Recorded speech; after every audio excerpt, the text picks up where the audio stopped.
It's moral stories. Woohoo!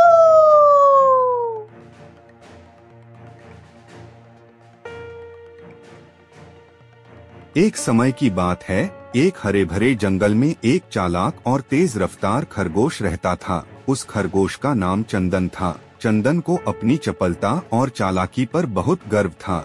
वह हमेशा सोचता था कि जंगल में कोई भी उसे पकड़ नहीं सकता। इसी जंगल में काजोर नाम का एक किसान भी रहता था, जो अपने खेतों में कड़ी मेहनत से फसल उगाता था। काजोर का खेत हरे भरे सब्जियों और फलों से भरा हुआ था, जो चंदन के लिए हमेशा एक आकर्षण का केंद्र रहा। चंदन हर रात काजोर के खेत में जाता और ताजे फलों और सब्जियों का स्वाद लेता। काजोर ने कई बार चंदन को पकड़ने की कोशिश की, लेकिन चंदन हर बार उससे बच निकलता। यह सिलसिला काफी समय तक चलता रहा। एक दिन काजोर ने सोचा, ऐसे तो ये खरगोश मेरे खेत का सारा नुकसान कर देगा।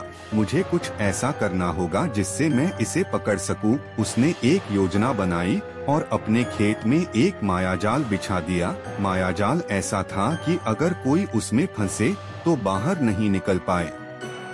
रात होते ही चंदन फिर से काजोर के खेत में आया।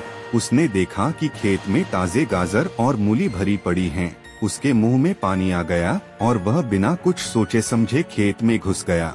वह गाजर खाने ही वाला था कि अचानक उसे महसूस हुआ कि उसके पांव किसी चीज में फंस गए हैं। उसने जोर लगाया, पर जितना ज्यादा जोर लगाता उतना ही मायाजाल कसता जाता। चंदन समझ गया कि वह काजोर के जाल में फंस गया है। वह बहुत पछताने लगा और सोचने लगा, काश मैंने इतनी चालाकी ना दिखाई होती और काजोर के खेत में बिना अनुमति के नहीं आया होता। अब क्या होगा? वह पूरी रात मायाजाल में फंसा रहा और सोचता रहा कि कैसे खुद को बचा सकता है। सुबह हुई और काजोर अपने खेत में आया।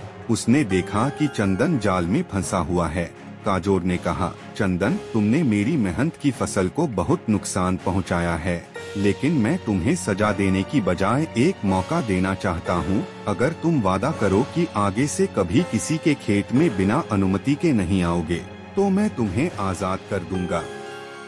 चंदन ने काजोर की बात ध्यान से सुनी और उसकी आंखों में पश्चाताप के आंसू आ गए। उसने कहा, काजोर, मुझे माफ कर दो। मैं वादा करता हूँ कि आगे से कभी भी किसी के खेत में बिना अनुमति के नहीं आऊंगा और तुम्हारी फसल का सम्मान करूंगा।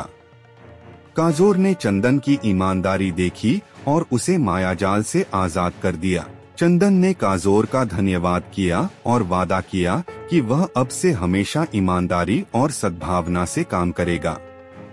उस दिन के बाद से चंदन ने कभी किसी के खेत में बिना अनुमति के प्रवेश नहीं किया और सभी जानवरों को भी समझाया कि मेहनत की कदर करनी चाहिए और किसी की चीज को बिना पूछे नहीं लेना चाहिए। इस कहानी से हमें यह शिक्षा मिलती है कि हमें दूसरों